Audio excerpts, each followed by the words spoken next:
How many of us love finding those beautiful vintage pieces of furniture and only maybe secondly think it might have lead paint in it?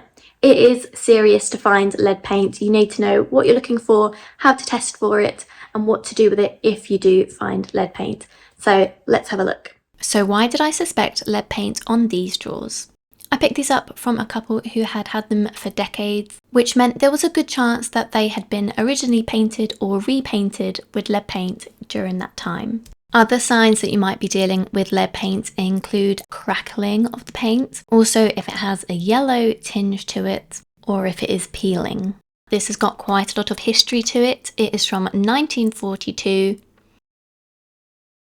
It's also stamped with King George VI and engraved with SCC.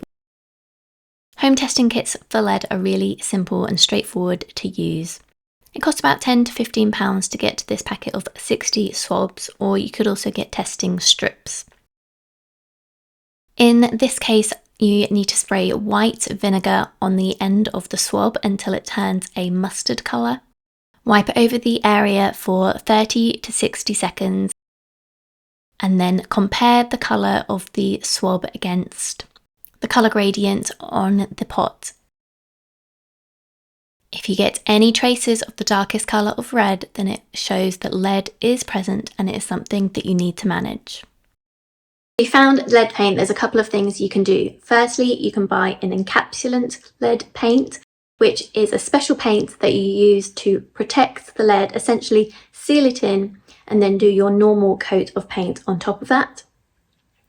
Secondly, you can get a professional to do wet sanding, which is essentially to sand off the lead paint, but because it's wet, it stops the lead paint from flying up into the air. So it is one of the safer ways to remove lead paint. But again, you need to know what you're doing to perform that, so contact a professional if that is what you're after.